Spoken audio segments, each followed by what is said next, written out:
Charles, welcome to the show. Hey, thanks, Nick, for having me. Appreciate it. Yeah, really happy to have you. Would you mind giving our listeners the 411 on who you are, what you do, and what brought you to the show today? So I'm a chiropractor by trade. I practiced like 5 years, retired back in, 2008, something like that. So after that, I've been doing online marketing, growing businesses and companies for the past, 13 years or something. um, I'm pretty heavy in the health and the wellness space. I've sold digital products online, had a number one product called on ClickBank, which was the digital platform before Kindle books came in. And so it was called Fat Loss Factor. From there, we went into supplements. So created a supplement company, and now I have a coffee company that we're going on our second time being on the Inc. 500. Great. What's the name of the coffee company? Coffee company is called Life Boost Coffee. Is it a wellness based coffee as well? Yeah, it's a healthy coffee. Yeah. Okay. Very cool. So can you take us through like the beginning? Sounds like you've got an entrepreneurial bug. You went to be went to become a chiropractor, but you've really got into the entrepreneurial space. Like, can you take us through that kind of thinking and how you became onto this journey here? Yeah, absolutely. I would say that I've always been entrepreneurial ever since I was a kid, just selling whatever I need to. I was, my first network marketing experience, or MLM, was, I think I was 8th grade, maybe, trying to sell phone cards back in the day to to adults, which was very difficult when you're that young. I managed to make some sales though. But from there, chiropractors are notorious for being entrepreneurs. Just a lot of it has to be out of necessity because they don't have the luxury of going to a hospital. A lot of them, open up their own practice. So not only are they the practitioner, but they're also the business owner and manager as well. So you learn really fast, that just because you have good skills doesn't mean that you have a great business. So it's a very steep learning curve if you don't know business and marketing on that end. So from there, I just had an opportunity. I guess my best friend since kindergarten was doing online marketing when I went to chiropractic school. By the time I was out of chiropractic school, he was already a millionaire. So I was like, what did you do? So he like, I practiced for 5 years, and he's like, dude, just come with me. I'll show you the ropes. You can go from there. And he literally started me in customer service of software online. And at this point, I was 100% science. I was zero business, marketing, any of that. And I knew nothing about computers. So I was like, all right, I can do this. I just dove in and just consumed as much, online courses and ebooks and just marketing books and business books as possible. And I still do that. I'm always like going through courses or reading or listening to Audible as much as I can, just feeding my brain, marketing and business and, health stuff as well. How important has that been, the learning for you? I'm sure you went to chiropractic school, but what you're speaking about is you continue to learn even to this day, even after you're successful. Like, how important is that to you? I've always said that if you're not growing, you're dying. So, you should always be, putting yourself in a position where, whatever job or whatever you're looking at doing, make sure that you're just in the niche, right? So if I'm growing a business, I want to be on top of what's going on in the business world. And if I'm in health, like I do a lot of stuff in the health arena, right? The health niche. So I'm constantly looking at, what are the trends in health? What is going on, like with business and marketing, reverse engineering other businesses and seeing what they're doing that's working. I'm always networking with business owners to like other business owners and just sharing ideas and strategies and just, providing value to them and they provide value to me. And so I'm just like immersing myself in this environment. And I think that's one of the biggest keys to anybody being successful is just an obsessive, immersive mindset in this stuff. How about when there's a new area of expertise that you'd like to dive in, something that maybe you want to learn about, but you haven't quite figured it out yet? What's your way that you go about learning a new subject? Yeah. So for instance, crypto, I started to get interested in that. And I hired a hip crypto coach, or I'd done that. I've looked at coaches. I've asked a bunch of my friends who are in the space, their thoughts and ideas and who they recommend I'd follow. So I have a much deeper understanding of it and what's going on. Another one is jujitsu. I started doing jujitsu a year ago and I knew nothing about that. So that was another thing. Not only am I going to class, but I'm also getting online and like looking through courses and stuff just to not only like learn a bunch of moves, but also to understand the theories behind these things, right? So it's like trying to figure out a deeper knowledge and not just like tactics or strategies. It's like, what's the deeper root of these things? And when you get to the deeper root, is that where you really start to learn? And along with that, I thought it was interesting when you said that you wanted to get into crypto, so you actually hired a coach. Is that one approach that you try to take all the time? If you're getting into a new subject, you hire a coach? Absolutely. One of the things that I've learned over the years is like, if you want to get to the top, like you don't have to climb a corporate ladder, right? Like there's nothing like that's the typical path of people. They like, I start here and I just climb my way up. Well, why instead of doing that, why don't you just go from here and leapfrog to the top? And so in order to leapfrog to the top, like what does it take to make giant leaps like that?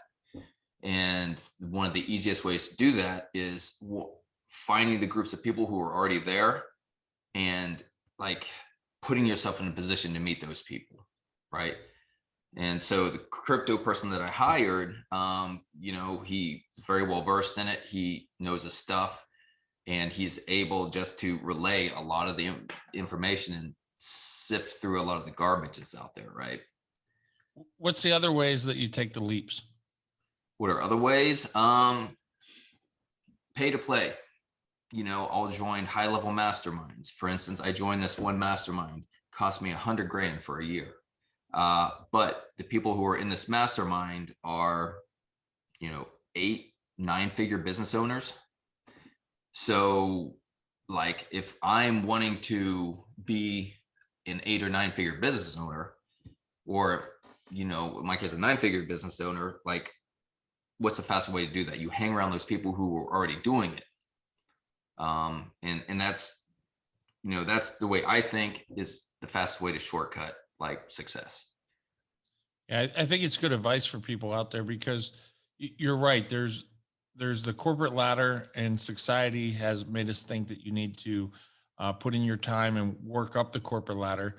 But there's something to be said when you seek out those experts and you start to learn from them, be around them, pick up their habits and how the time that they study and how they interact with the markets and the way that they really process information. So I think you're dead on the way that you're describing it. That's kind of why I asked the follow-up question, like what's the other ways that you make leaps? I'd imagine another way is, do you immerse yourself with time? Like, do you see that you put a lot of time towards a new subject? If you're like, hey, I want to learn about crypto, like time where maybe you were doing something else like late at night, if that's usually when you surf your phone or something like that, you're surfing crypto and kind of just reading more information. Like, do you find that you're putting a lot of time into some of these new subjects as well? 100%. Yeah. So I guess for me, one of the things like before, like when I was younger in my career, like I would spend so much time. Now it's like more, I've learned that it's consistency over time of doing things. For instance, for like crypto, yes, when I first started, I was just immersing myself. I was like at night, I would spend a bunch of time just like reading a bunch of stuff. Now it's like I'm like setting up times that I can do that in the evening because I don't want to, because like I'm a big believer is you work, but then you need to step away to relax and have fun. I've got a family. Um, I enjoy, watching movies and playing video games and things like that as well. So it's like those things kind of like allow me to be brain dead for a while so that all my thoughts in my head, my jumbled thoughts, can actually gel together. So when I come back and start thinking about business stuff, then it's more like I have more clarity on things because I've stepped away and came back, right? So if you're just doing work all the time, I think that's detrimental, simply because you don't have the ability to step away. Yeah, I think you're dead on, because I I think that's another thing that people get caught in, especially young entrepreneurs. There is a certain point where you need to work and really get to a certain breakthrough. But once you've had successes, I think that's when you learn that when you can take time and, like you said, let your thoughts gather, there's something that happens there. And to do it guilt free too. Don't you find yourself, like, maybe in the very beginning, when I'm sure there were times where all you did was work, and then you would realize there was more to it. So you start to take some time with the family, and then in the beginning there's a little bit of guilt. But don't you think that there's a certain point where you can do it guilt free, because you're going to go back and work harder than anybody else. So once you learn how to do it guilt free, doesn't something kind of magical happen in your workspace? Yeah. I mean, there's definitely something to be said about sacrifice there. I guess the longer I'm alive, the more, I'm realizing that for every action, there's a consequence, good or bad, right? So if you're sacrificing a bunch of work, or sacrificing to do a bunch of work, and the family is on the other end that you're sacrificing for, you're still taking time away from them, right? So it's like, so what are you doing? You want to focus. It's like, when I approach it, I'm thinking about, what am I doing to give quality time versus quantity. So I try to look at it that way. So if I am sacrificing it, taking my time away, what am I doing to make them feel special? So I didn't learn that till later. And yeah, it did cause issues, that type of thing. So it's all learning process, trying to balance that out, even though the reason you're working so hard is, quote unquote, for your family, right? So it's just something to be mindful of. Yeah, I work a lot on being present, because you're absolutely 100%. right. Yeah. You get that family time, just to be present is really important, and it's hard. Like, if you're not actively working on it.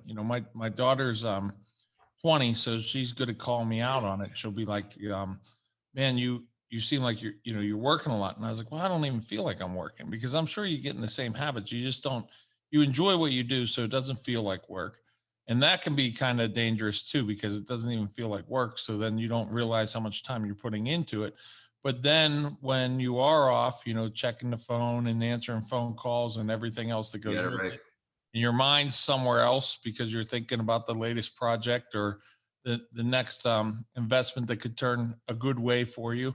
So being present is definitely a skill that can be attained, but it takes practice. It does. It really does, especially with the advent of the, smartphone, because it's so easy just to check your phone 1,000 times.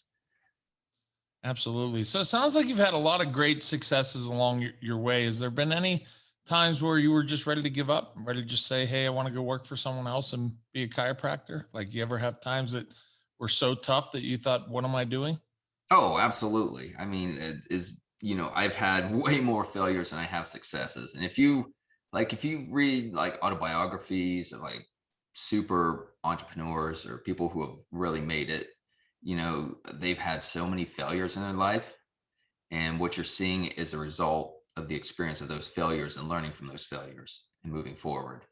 And so that's the thing, is just realize that there's no such thing as failure. It's just feedback, and just make sure that you fail forward. And so I always keep that top of mind, and just know that, if I do fail something, that, for instance, let me think of something. I was going to ask you about your favorite failure. My Or favorite one? failure. So this was uh, back in the 2012, 13. It's fairly new to business. We had our first major success. We took this Fat Loss Factor, which was our digital ebook at the time. We took it. We hit like 8 figures the first year. After that, we ended up crashing and burning it, simply because just didn't do enough research, didn't understand, what it meant to really have a back end on a business to serve your customer. We didn't have anything else to sell them. We didn't have any recurring products. And even the customer experience wasn't as great. And because of that, after it all fell apart and just kind of went away, which, that happened like 3 years later, it just slowly went down. But what I learned was, serving the customer, adding value, and I became obsessed with customer experience. So all my other businesses after that, that was one of my primary focuses, was just the customer experience. And now whenever I go out to other businesses or restaurants, or like dealing with like putting a pool in or something, if the customer experience is bad, I get super upset, because that's something that's like very personal to me. Right. So like when I get bad customer service, I'm like it drives me crazy. How much extra effort? I love the point. So let's drive it home here. How much extra effort does it take for a business to focus on customer experience? I think it takes a lot. It just takes some, and you to be aware of it, and you to care enough about what you do that you want to give the best experience possible for your customer. So for instance, in Life Boost Coffee, I tell my customer service team that we're a yes company. And what that means is that no matter what problem the customer comes to you with, your first response is going to be yes, you're going to make it happen for them. And then usually the counter argument to that is like, yeah, people always try to scam you and stuff. Yeah, they do, but it's not the normal. You will always have that happen. You can't focus on the bad. You need to focus on the good, right? And that's kind of the way we live. And because of that, like our refund rate is less than 1%. Yeah. And I think when it comes down to it, most customers really are just honest people. They Yeah, may be perceived that something didn't go their way, but that's their honest perception. There's really maybe, I'd say even less than 1% are really trying to actually scam you. Like that's, exactly. they pick up the phone or they go on the computer or they're into a restaurant and they're really trying to scam for free. Like that's very minuscule when it comes down to it. I think most people, they perceive that there's a real issue, whether or not it's justified, but in their head, it is justified. So then it's on the company to do exactly what you're saying, make it right. Use the power of yes. Yeah, and it's like the money that you make from that, and the relationship you save there just by taking care of them, far outweighs you keeping a little bit of money in your pocket and not giving them a refund, right? Yeah. I So, always preach that a difficult customer like that is going to be difficult for every business that they run into and do business with. So when they find a company that can make them happy, they're more often to go back to you because they're going to be difficult for everybody. And most people they don't like doing business with because they don't go the extra mile. So when they find your coffee or whatever brand or whatever item you're selling and they love the customer experience. And when something does go wrong, it gets rectified very quickly. They're more often to go ahead and come back very often. And then they're also the same people that are going to spread good vibes, and whether it's Facebook posts or telling their best friends about where they're getting the best coffee. And believe me, their friends know that they're kind of a pain in the butt. So when they give them a recommendation, they probably realize like, wow, like if it's good enough for him, I got to go check it out. Right.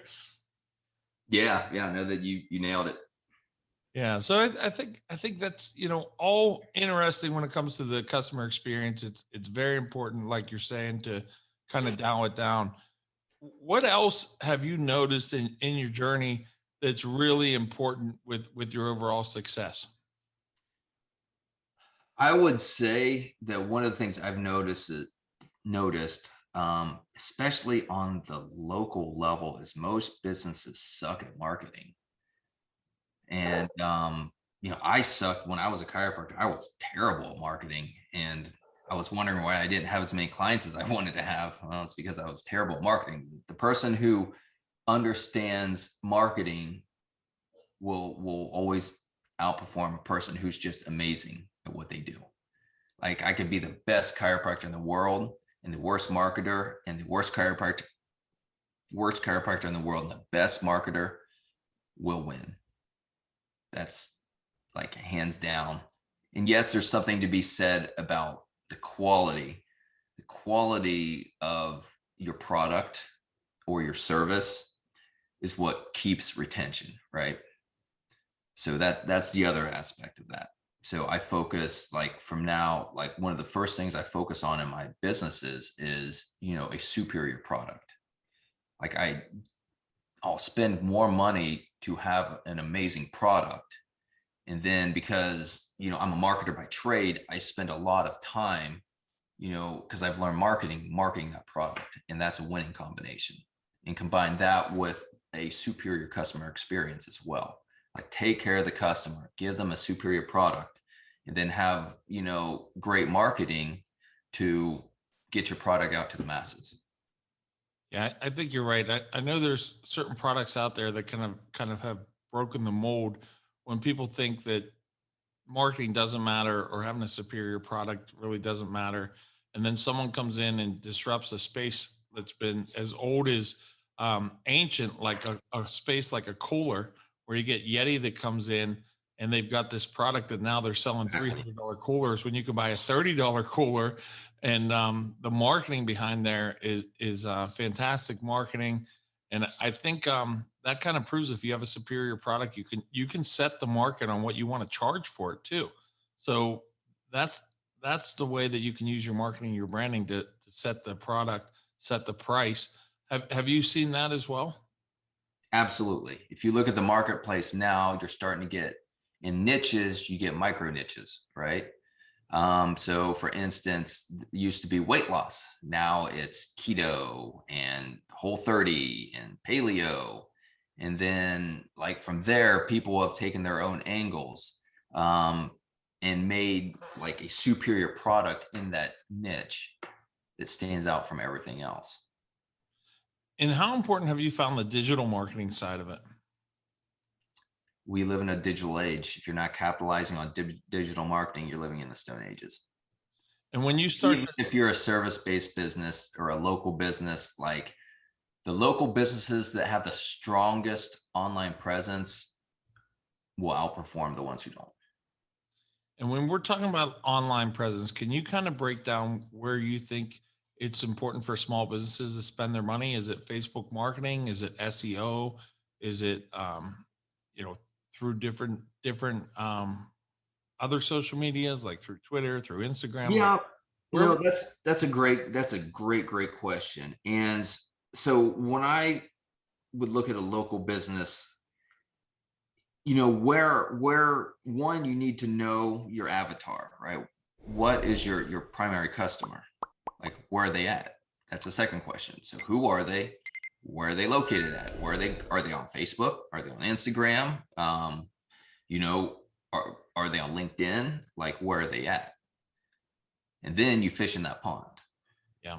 That's the first level, right? And then from there you can, branch out to other things. But if you're looking for one primary thing, it's just knowing who your customer is, what they do, where they are located, and then that's where I go. Yeah, that's good advice because I think most people think that maybe there's an end all. Oh, well, I like Facebook, so I should be Facebook marketing. But if you're going after a younger demographic, you probably need to be on Instagram and not really in Facebook for your paid advertising. I think you're right. If you're going after business professionals, you probably need to be over on LinkedIn. How often do you use SEO into your mix? I just hired an SEO firm. So it's not really something I focused on at first, because SEO is not the fastest way to grow a business. And like I said, if I'm all about figuring out how to leapfrog to the top. So SEO is not the fastest way to do that, right? You're going to be looking at like more paid media, like Facebook, paid social, right? So that's going to be a much quicker way. SEO is more a foundational way. So it's like one, you build your roots. You know, once you take one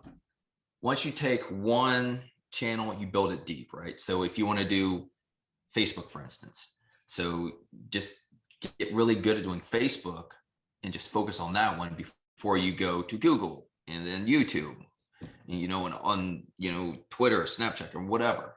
Just build one first. Don't like shotgun approach, because that's a recipe for failure. And then from there, once you're established on one and you have some money in your pocket, then I would go for SEO, because it's long and expensive over time. But, you know, getting ranked organically, you know, is awesome, because it's just, at that point, free traffic is coming in, right? Take us through the birth of your coffee company. Sure. So like I said before, I owned a supplement company, and this coffee company, or the small like coffee farm, just came to me, and they were like, "Yeah, we love your supplements. We've been taking them. They've been doing great for us. We want to put these in our coffee." And I was just like, "Look, this is a terrible idea. One, these supplements are super bitter. It's not going to do well in your coffee." I was like, "But I like coffee. Send me some coffee." So this was literally the best coffee I've ever had in my life.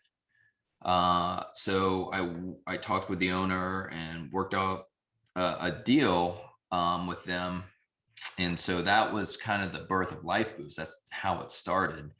And then I grew it to like 6 figures, just, you know, as a side project, wasn't really paying much attention to it. And then the company got into a family, or the small farm got into a family fight.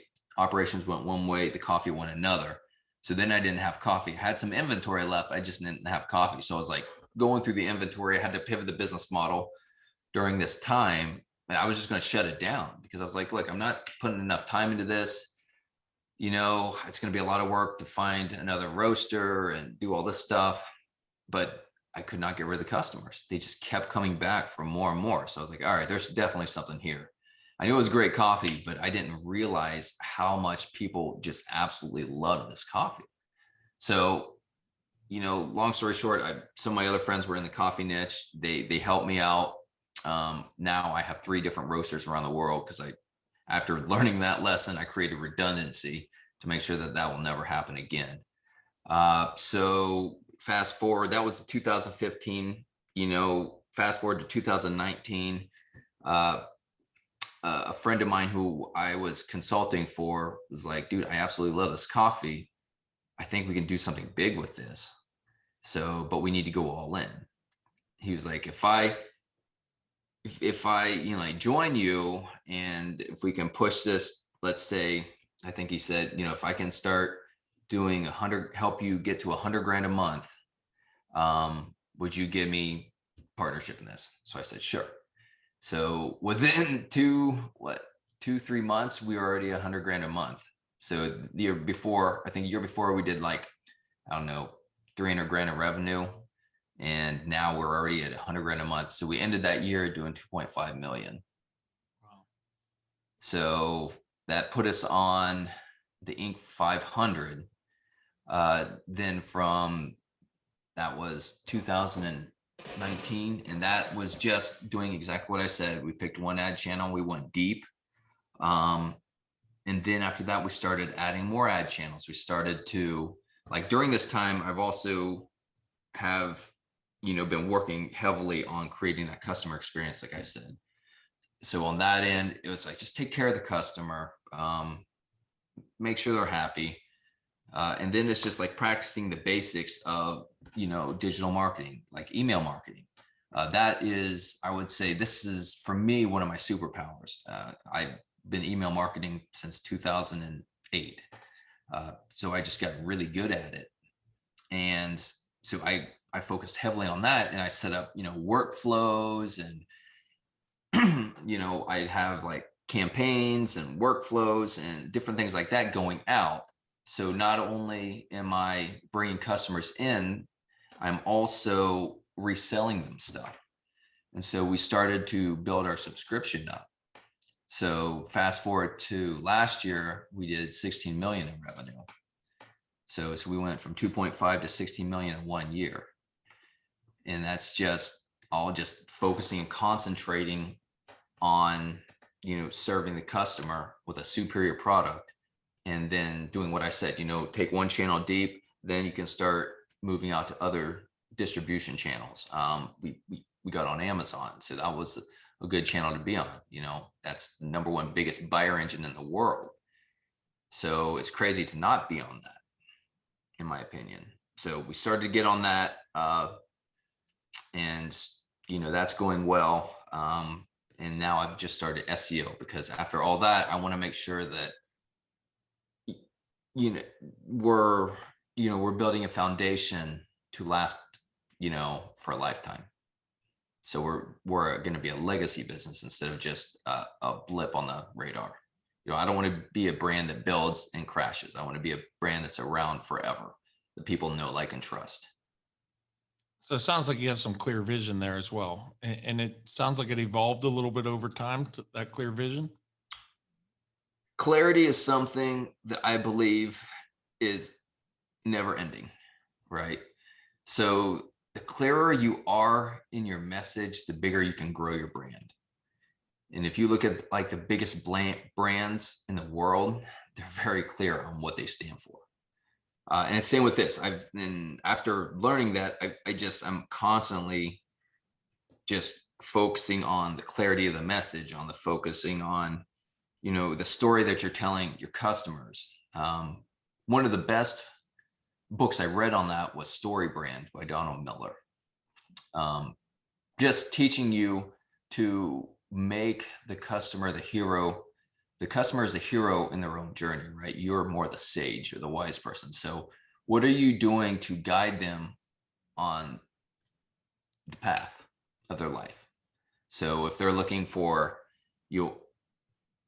great healthy coffee, what are you doing to provide that and leading them right in that direction? So for me, that's, educating them. That's, giving them options. If they don't like one, they have a few different options. That's, taking care of them and making sure that their every need is met. I'm there holding their hand along the way, like a sage should do, right? And then how important have you found the product? You talked about adding different subscriptions and different items to sell. Are you always working on product development? Yes, it's my absolute favorite thing to do, almost to a fault, because there's one thing with developing products, and there's another thing with developing products and not selling them, right? So you can develop a bunch of products and it's all sitting in a warehouse, gaining dust, and that's just money that is not coming in. And so your cash flow is sitting in inventory, which is something you don't want. So I'm very cognizant of that, but I absolutely love creating products. So like we have, I don't know, 30 different flavored coffees. We have all the main roasts. We're bringing out coffee pods now. We actually have a line of decaf coffees as well, which a lot of people don't. So it's just like looking at the market, seeing where there are holes in the market and just plugging the holes in that instance. So Dr. Charles, really appreciate your time today. Where can people get more of you? Where can they find your coffee? I think after hearing about it for the good part of this interview, people are going to want to try and get their hands on it and drink it. So can you give us a little bit of background on where they can find everything and find more about you? Yeah, I mean, you can go to lifeboostcoffee.com. And if you want to message me, just send a message to support. The one thing I did is I have all the customer support messages forwarded to my personal email, because I want to see what customers are saying. I have my support team take care of everything, but like I'm always like just going through every day a lot of the support tickets, just so I can get a feel of what's going on in the business. That's like one of the best ways to know what people are saying. And then I'll respond to some people. But if if a business person comes and they have a question or something, I'll almost always respond. Great. Now it's time to solve the equation to Dr. Charles' success. Are you ready for 7 rapid fire questions? Let's do it. Okay. Best seminar or teaching that you've ever been to? Oh man. Best seminar or teaching that I have ever been to.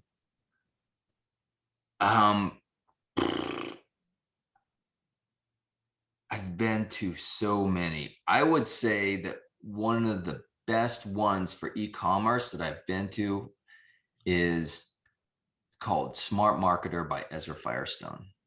If you want to learn e-commerce, he is one of the best guys to do it. Favorite item you bought recently under $100?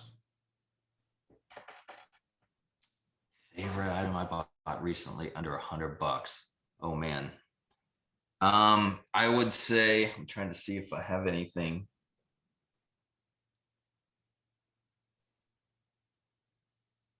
Man, I would say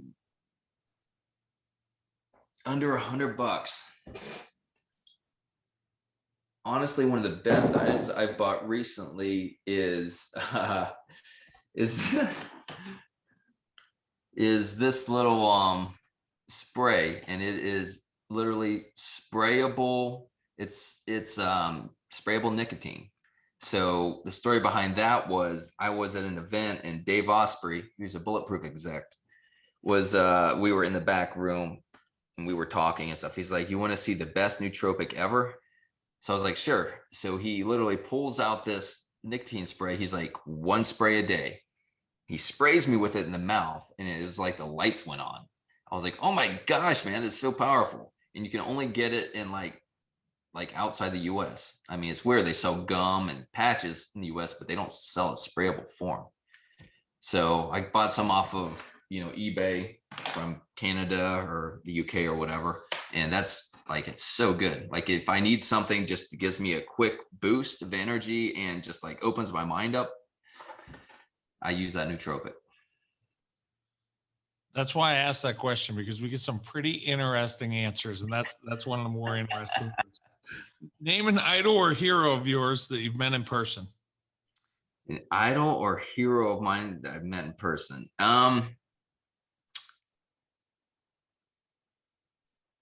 I would say, Richard Branson was a cool one. Yeah, I enjoyed meeting him. Just, he's like, when you hear entrepreneur, he is one of the people that definitely comes to mind, and he just got an amazing story, and he's just a super duper nice guy. Favorite book to give as a gift? Favorite book to give as a gift. And this one, let me see if I have it on my shelf somewhere. It was written by a friend of mine. And it's called Time Collapsing. I don't even know, it should still be on Amazon, but it's basically talks about how to leapfrog in life. Whatever you do, he teaches different formulas on how to go from the bottom to the top and not climb in a sequence, right? Something you do every morning before brushing your teeth. Something I do every morning before brushing my teeth.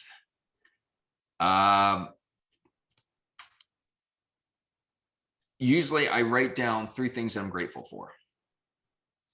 Your personal mantra or favorite quote? Ooh, I have it on my phone. Hold on. I will show it to you.